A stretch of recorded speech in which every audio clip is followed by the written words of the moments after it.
INA Podcast. Qu'est-ce que c'est que ce problème ? Il y a un sujet un petit peu complexe pour le débattre en 2 minutes. Enfin, pardon, on n'est pas à l'université. Enfin, je veux dire, excusez-moi. Et le monsieur, qu'est-ce qu'il en pense ? The yes needs a no to win. Again the no. Réfléchissez bien. Et surtout, faites réfléchir autour de vous. Et j'attendais, je ne vous le cache pas, ce moment avec un peu d'impatience. Le temps de l'actu. Est-ce que vous vous souvenez de l'arrivée en France d'Airbnb ? Au fond, c'était il n'y a pas si longtemps que ça.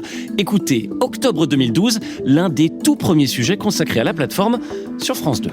Airbnb est un site de location d'appartements en ligne. À l'origine, 3 Américains et une Française, Lisa Dubost. L'idée est née dans un appartement de San Francisco. Aujourd'hui, la compagnie pèse 2 milliards d'euros, tout ça en seulement 3 ans. Selon la légende, l'idée serait née en 2008 chez des colocataires qui proposaient aux voyageurs de passage de les héberger sur un matelas pneumatique, le tout contre quelques dollars. Légende ou pas, le concept va en tout cas très vite s'exporter. Comme en France, les usagers, qu'ils soient voyageurs ou hôtes, vont tout de suite accrocher. Reportage en Corse en 2013.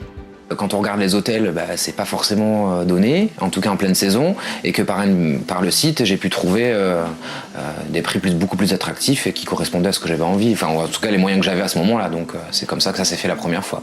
Ça m'arrive tout simplement que les personnes invitées me proposent d'aller avec elles, de passer des moments, de visiter la Corse, voilà.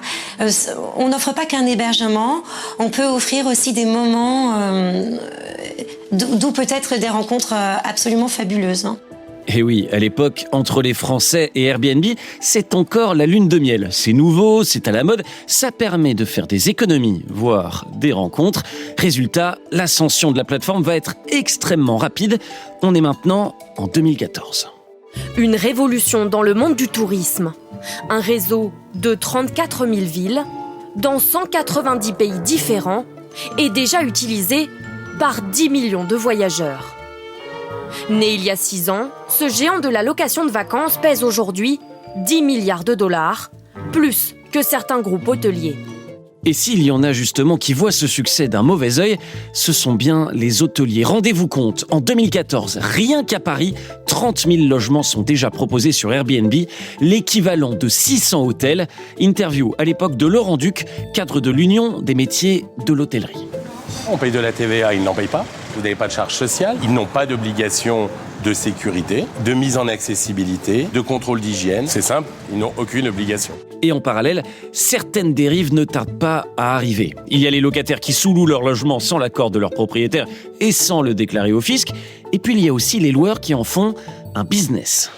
Autre dérive, les propriétaires qui achètent des appartements uniquement pour les louer à des touristes, et tout ça grâce au site. Un business juteux, illégal, qui tire les prix de l'immobilier vers le haut, intolérable pour la municipalité. Nous ne pouvons pas accepter à Paris, alors qu'on a une pénurie de logements, que nous perdions des surfaces d'habitation. Nous, notre objectif, c'est que Paris soit une ville dans laquelle les Parisiens puissent habiter. Dixitiane Brossa, adjoint au logement à la mairie de Paris, toujours en 2014. Comme quoi, à l'époque déjà, le sujet préoccupe certaines municipalités.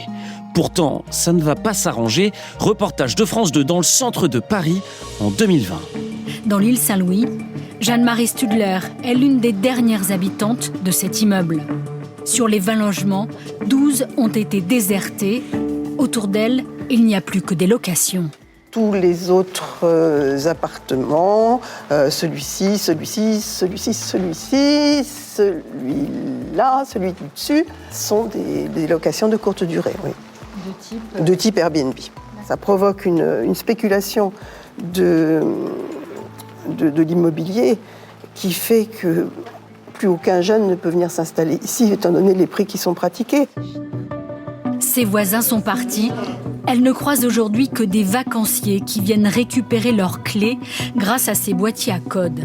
27% des logements sont inoccupés ou transformés en machines à cash pour touristes. Autant d'hébergements perdus pour les Parisiens. Pourtant, les locations courte durée sont de plus en plus encadrées. Les propriétaires ne peuvent louer leur résidence principale que 120 jours par an. Ils doivent obtenir un numéro d'enregistrement en mairie. Dans certaines communes, louer sa résidence secondaire est extrêmement complexe, très surveillé. Oui, mais malgré tout, le phénomène s'étend, et pas que dans les grandes villes. Reportage cette fois au Pays Basque en 2024. Là, c'est carrément l'ensemble de la région qui est concerné. Ça fait 1 an que je cherche et c'est vraiment la galère pour cette région. Ouais. On a la plage, on a les montagnes, on a l'Espagne. C'est pas mal, mais c'est trop cher.